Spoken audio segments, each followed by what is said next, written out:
योगीको आत्मकथा अध्याय 14 ब्रह्म चैतन्यको अनुभव।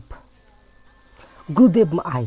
मेरो लज्जायुक्तताले मेरो कुरा अझ प्रष्टसँग प्रकट गर्यो। हामी भान्सामा जाउँ र केही खाने कुरा खोजौँ। श्री युक्तेश्वरजीको व्यवहार अत्यन्त सहज थियो।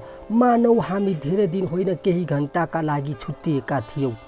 गुरुदेव, मैले यहाँको आफ्नो कर्तव्य पालना गरी एकाएक गएकोमा तपाईँलाई अवश्य नै खिन्न पारे। मलाई लाग्यो तपाईँ मसँग रिसाउनु भएको छ। होइन, कदापि होइन। रिस इच्छा पुरा नहुँदा मात्र उठ्छ। म अरूसँग केही आश गर्दिनँ। त्यसो हुनाले उनीहरूको क्रियाकलाप मेरो इच्छा विपरीत हुन सक्दैन। म तिमीलाई आफ्नो स्वार्थका लागि प्रयोग गर्दिनँ। म केवल तिम्रै इच्छा सच्चा खुसीमा खुसी हुन्छु।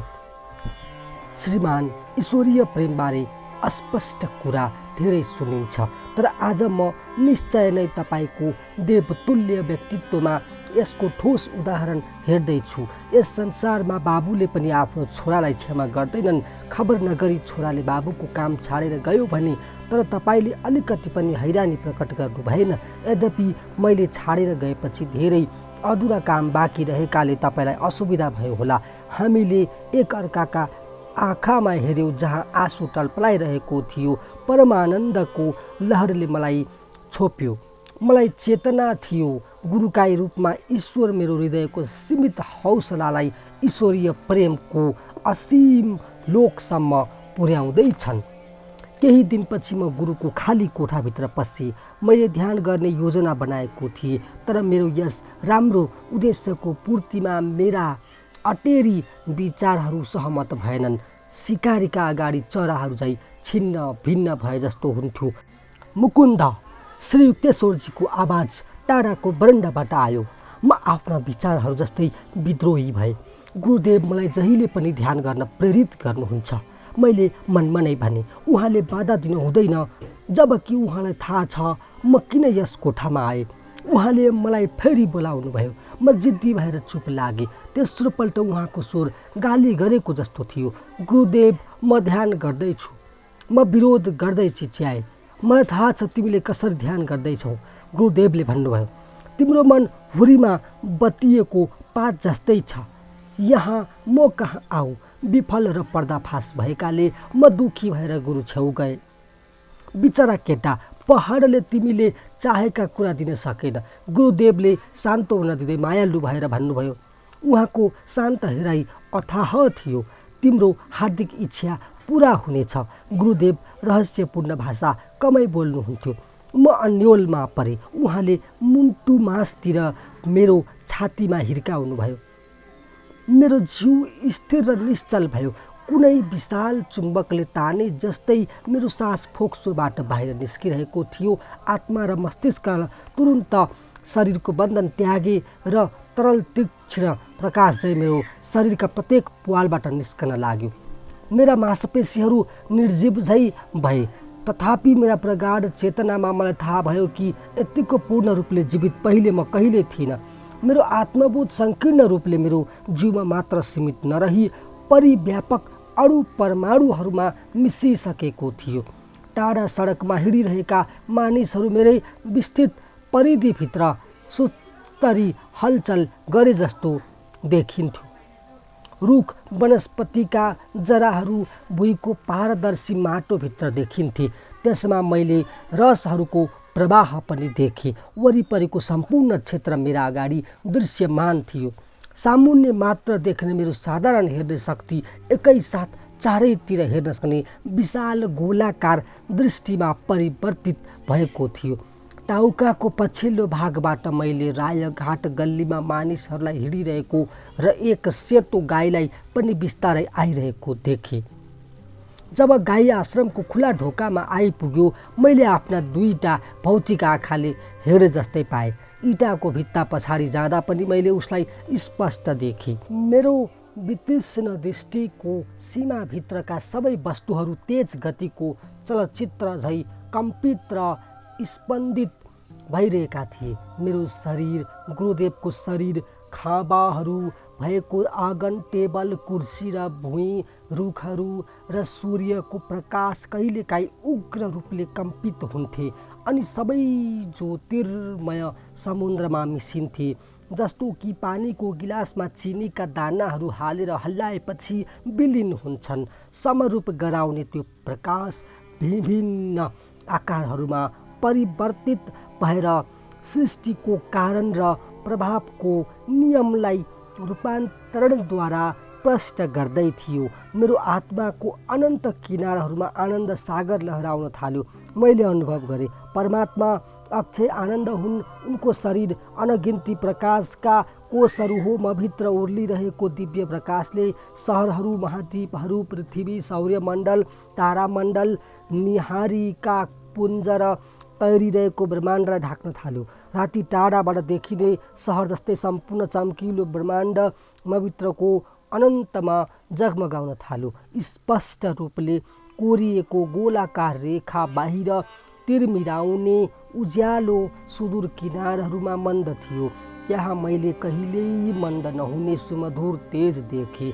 यो अवर्णनीय रूप सूक्ष्म थियो। नक्षत्रपुञ्जहरू शीतल प्रकाशले निर्मित देखिन्थे। दिव्य किरणहरू शाश्वत स्रोतबाट निस्किरहेका थिए। ती अवर्णनीय तेजले दीप्त भएर आकाङ्क्षाहरूमा परिवर्तित भइरहेका थिए। मैले घरिघरि देखेँ सृजनात्मक किरणपुञ्जहरू नक्षत्रमण्डलमा घनीभूत हुन्थे अनि पारदर्शक ज्वालाको च्यादरमा विच्छेदित हुन्थे। तालबद्ध प्रत्यावर्तनद्वारा करोड संसारहरू पारदर्शक तेजभित्र हराउँथे र अन्त्यमा आगो नभमण्डलमा परिवर्तित हुन्थ्यो। तेजोलोकको केन्द्रबिन्दुलाई मैले आफ्नो हृदयमा प्रत्येक केन्द्रका रूपमा चिने। कान्तिमय प्रवाह मेरो गर्भ केन्द्रबाट निस्केर ब्रह्माण्डको रचनामा फैलिरहेको थियो। आनन्ददायी अमृत अमरत्व पेय मभित्र पारो झै तरल रूपमा स्पन्दित भइरहेको थियो। ईश्वरको सृजनात्मक नादमा मैले ओमको ध्वनि प्रवण झङ्कारका रूपमा स्पन्दन भइरहेको सुने। एकाएक मेरो फोक्सोमा सास फर्केर आयो। असह्य निराशापूर्वक मैले अनुभव गरेँ मेरो विराट सत्ता हराएको थियो। एकचोटि फेरि म अपमानजनक शरीरको पिञ्जराभित्र सीमित भएको थिएँ जसले सजिलैसँग आत्मालाई राख्न सक्दैनथ्यो। बेगारी बच्चा झै आफ्नो विश्व ब्रह्माण्ड घरबाट भागेर मैले सङ्कीर्ण क्षुद्र संसारको घेरामा आफूलाई कैदी बनाएँ। मेरा गुरुदेव मेरा अगाडि निश्चल उभिनु भएको थियो।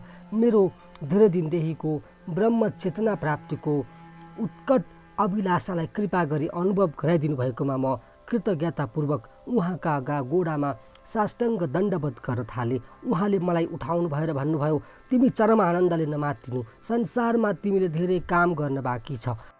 आऊ हामी बरन्डामा कुच्चो लगाऊ अनि हामी गङ्गाजीको किनारतिर टहल्न जाउँला। मैले एउटा कुच्चो ल्याएँ। मलाई गुरुदेवले सन्तुलित जीवनको रहस्य सिकाउँदै हुनुहुन्छ भन्ने थाहा थियो। आत्माले जगत सृष्टिको रहस्य थाहा पाउनुका साथसाथै शरीरले आफ्नो दैनिक कर्तव्य पनि पुरा गरिरहनुपर्छ। जब हामी श्री केशवरजीसँग गङ्गा किनारमा टहल्न गयौँ म अझै पनि ती अकस्थनीय आनन्ददायी क्षणहरूको प्रभावमा थिएँ। मैले देखेँ कि हाम्रा दुई शरीरहरू सूक्ष्म चित्र झै नदी किनारको सडकमा टहलिरहेका परमात्माको इच्छाले नै यस ब्रह्माण्डको प्रत्येक पदार्थ र शक्तिको पालन गर्दछ। तैपनि उनी यस स्पन्दनशील गोचर वस्तुभन्दा बाहिर अशिष्ट आनन्ददायी शून्यमा एक्लै अवस्थित रहन्छन्। गुरुदेवले स्पष्ट गर्नुभयो, जसले यस संसारमा आत्मज्ञान प्राप्त गर्छन् तिनीहरू दैत्य जीवन बिताउँछन्। तिनीहरू सांसारिक कर्तव्यहरू जिम्मेवारीका साथ पुरा गर्दै आन्तरिक ईश्वरानुरागमा मग्न रहन्छन्। ईश्वरले आफ्नो असीमित आनन्दबाट मनुष्यहरूलाई सृष्टि गरेका हुन्। यद्यपि उनीहरू आफ्नो शरीरभित्र साँगुरिएर बसे पनि ईश्वरले आशा गर्छन् कि उनले ईश्वरको रूप बनाएका मनुष्यले अवश्य पनि इन्द्रिय अनुभूतिबाट माथि उठेर ईश्वरसँग पूर्ण दाम्पत्य स्थापित गर्नेछन्। विश्व चेतनाको दर्शनले मलाई धेरै स्थायी शिक्षाहरू दियो। दिनहुँ आफ्ना विचारहरूलाई स्थिर गरेर मैले यस भ्रमपूर्ण धारणामाथि विजय पाएँ कि मेरो शरीर मासु र हाडहरूको पिण्ड हो जो स्थूल भौतिक जगतमा घुमिरहन्छ।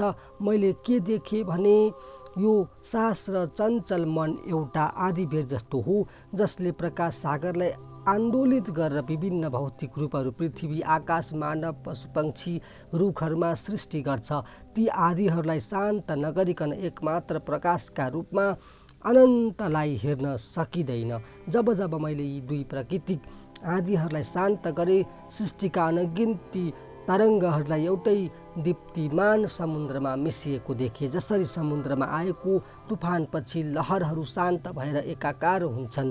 गुरुले ईश्वरीय चेतनाको दिव्य अनुभव तब प्रदान गर्नुहुन्छ जुन बेला शिष्यले ध्यानद्वारा आफ्नो मनलाई त्यस अवस्थासम्म सुदृढ गर्छ जब विशाल परिदृश्यहरूले उसलाई दबाउन सक्दैनन्। बौद्धिक इच्छा गर्दैमा वा निष्कपट मन मात्र पर्याप्त हुँदैन। योगाभ्यास र प्रगाढ भक्तिद्वारा समुचित चैतन्य विस्तार भएपछि मात्र भक्तले सर्वव्यापी ईश्वरको मुक्ति दिने धक्कालाई आत्मसात गर्न सक्छ।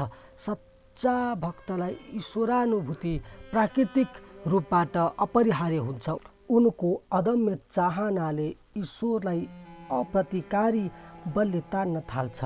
विश्व दर्शनका रूपमा ईश्वर चुम्बकीय आकर्षणले साधकको चैतन्य क्षेत्रभित्र तानिन्छन्। पछि मैले समाधि शीर्षकमा कवितामा यसको महिमाको वर्णन गर्ने उद्देश्यले लेखेँ।